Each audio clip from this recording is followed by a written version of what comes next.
Night Frenzy, brought to you by Jerry's Outdoor Sports. Ah, boy, welcome in, sports fans, for the final regular season edition of the Friday Night Frenzy, brought to you by Jerry's Outdoor Sports. I'm Mike Kretz. He's Derwin Worrell. Jocelyn Stafford will join us in just a moment. But, Derwin, we've got to start with you. You had a monster matchup tonight. Monster matchup. It was Delta, the Panthers, looking to cap off an undefeated season, and they came into tonight's play 8-0 on the season. 5 of those wins were all shutouts. Could they make history tonight? Let's get over to Delta and see how this one was going to go down. Delta head coach Ben Johnson, he has been coaching there for 13 years, and tonight, could they make history? First quarter, Delta with the football. Connor Workman up the sideline, and he will rip off 24 yards before they would bring him down. And then the very next play is one of the best plays you're going to see in high school football. Issa Carrillo in the pile, and now he's out of the pile. And he is running loose. And he would run for 28 yards on that carry.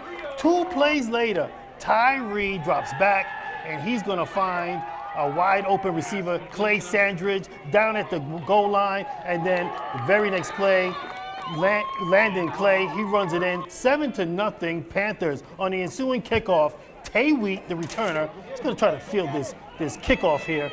And he's weaving his way through, and he makes a little magic happen, and he's up the field. Will they catch him is the question. He's almost there, trying to get to the goal line, but he is going to get cut down, and that was huge on that one because they would wind up facing a third down, and they would get stopped.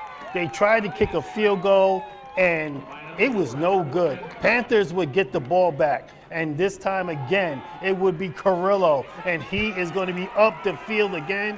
This guy was just running all over the place. 29 yards on that play. 2 plays later, it will be Carrillo again on the outside. He's going to get down to the 22-yard line. 2 more plays later, Reed is going to find Sandridge wide open with the pitch and catch. 14-0 Delta. Still in the second quarter, Montezuma just trying to get something going here. Jake Blackmere, he's going to look for someone. I don't know who he was looking to, because that's going to be intercepted. Carrillo, we heard that name before. He's going up the field with the interception, and then that would eventually lead to this. Clay is going to call his own number. He's going to plow this one in. 21-0 in the first quarter. And just before I left, Mike, decided to pack it up. Second quarter now. This would be another touchdown and another score for the Delta football team. That young man, Reed, Tyree, he was the original quarterback to start the season, broke his collarbone. First game, this was his first night back, and let's look at the full screen. Let's go. They made history tonight, 42-0. Congratulations to Delta. Yeah, hey, congratulations indeed, Derwin. Big-time stuff happening out there in Delta. Same goes for Montrose. After starting the season 0-2, the Redhawks have since rattled off 7 straight wins, an effort that's seen them at 6th place in 4A in the RPI rankings. Tonight, one more tough test in the form of Pueblo West, a team looking to build their resume as well. Let's get you out to Montrose right now. Third quarter, Cyclones up 14-12. Montrose look determined to change that. You know their script, a healthy dose of the run game. But hang on, hard to see here. The ball's on the ground. Cyclones force and recover the fumble and looking to build some second half momentum. Ethan Higgins takes the handoff here, makes a Montrose defender miss, and takes a big crunch on the sideline. Nice chunk of yards there. Later, Gavin Lockett is going to have Titus White. That was a man on a mission this game. Scored one of the Pueblo West's first half touchdowns. Hard to bring down here, too, as you can see. But the Redhawks D forced a third down right here. Junior Rodriguez, he's going to want to have that one back. 4th down. Montrose, they're going to get the job done, forcing an incompletion here on the far sideline. You saw a flag there. It was an offensive one. So Montrose gets a turnover on downs, and they get to work. And that work early in this drive came by way of Torrey Eckerman, just going right up the gut, picking up, 5 yards after 5 yards. Nothing fancy. A lot of, first man through type stuff, but then Montrose, you already know they'll start going where you're not looking. This time it's Blake Griffin coming around the edge, just barely steps out of bounds there, but warning shots fired. And then here comes Austin Zimmer going the other way, gets to the edge first, gets into that end zone first. After a 2-point conversion, Montrose with a 20-14 lead. This is gutsy from Coach Mertens right here. You might be expecting that big booming kick, but hang on. That's an onside kick. Junior Rodriguez recovers it. The stadium erupts.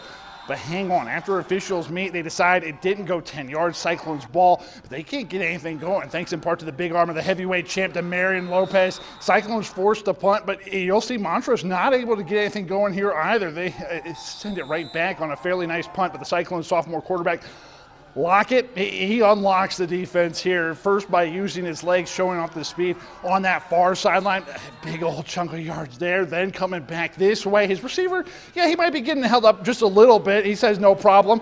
Gets another big chunk right there. Later using the option, he says, why don't I let my back do a little bit of the work here? Cyclones, they pick up another first down. And this is just a good-looking pitch and catch here coming your way. A sweet 20-yard pickup. Gage Martinez, by the way, the one coming down with it. That was nice. So was this. A dime drop for White's back shoulder. His second reception of the game. 21-20 Cyclones when I had to hit the road. Let's check the scoreboard.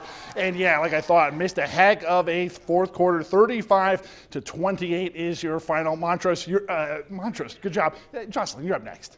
That's right, Junction hosting Golden at home. Let's get out to the action right now. Yep, so tonight everyone coming out for the matchup. Golden taking the first shot at offense, handoff to Keaton Abeta. He's looking to cut back in, but those Tigers can keep up. Gonna force a third down. This time around, QB Giselle Riley gonna throw one up. Trying for Trey Abrams, but it's just not in the cards for the Demons. Gonna force a fourth down and a punt. Junction's first drive not looking much better. Junior Reglis trying to find someone open, doesn't have the time, runs up for a couple yards, but not enough for the 1st and 10. Demons' second drive, they need a momentum change, and they're going to find it here with number 18, Cole Curcioli. He runs it outside and down the sidelines for a Golden first down and then some. But the Demons can't keep it going. Looking at fourth down, can Max Sandin bring them into the end zone? Not today. Tigers ball after the incomplete. While that defense is making the stops, the Grand Junction offense isn't making much progress, forced again to punt. But this time, Golden's Jake Moore says, no, we're staying right here. Blocks the punt, and it's the Demons ball in Tigers territory. Luke Chevalier ready to emphasize on the play, running up the middle, light on his feet, and inching his way towards a Demons TD. And it looks like Riley has the golden ticket, pushes his way through to the touchdown. Now let's take a look at that final. Golden is going to take the win here with the final score of 27-7. Mike, you've got some other 4A scores? We are running out of time. Let's get through them real quick, if you don't mind. The Warriors, they fall to the Windsor Wizards 21-14. Up next, what do we got? Scotty, you're going to have to roll them through. Wildcats, they're playing tomorrow. That's a big game against Adams City. Also getting a good night's sleep, hopefully, will be the Palisade Bulldogs. They've got a game on Saturday as well. Derwin, can you please take us to some 2A action? Bulldogs win 41-0. Also, Rifle, we have a halftime score. Rifle 33-0. Well, that was only at halftime. Let's keep it moving. 42-21. Norfolk, number 15 in the 1A. Also, we have to talk about Cedar Ridge, a really tough opponent to close out the season. Third-ranked Buena Vista in this one, and visiting them tonight. Buena Vista takes it 41-20, and Olathe wrapped up their campaign with Meeker 42-8. Oh, my goodness. We got through that real quick there. Sorry we had to blow through those. Some kind of big-time storylines there when you start thinking about Central. They've got a shot at making the playoffs. Yes. Yeah, well, they fell tonight. That's not going to help them. Fruita, they're ranked, 9th? That's going to be a big-time game for them tomorrow. They'll be in for sure, but they're not going to want to lose this last game of the regular season. And then, of course, Delta. 9-0. Hey, congratulations to the coaches, the fan base that was there to support it, those young men all season long, and congratulations to those kids that got it done. Yeah, big time stuff there. Montrose, too, looking awfully good. Hey, like I said, this is the last regular season edition of the Friday Night Friends. We want to thank our sponsor for bringing it to you. I want to thank Jocelyn, too, a road warrior this season for sure. Hey, that's all the time we have for Jocelyn Stafford. For Derwin, we're out. I'm Mike Kretz. We'll see you then.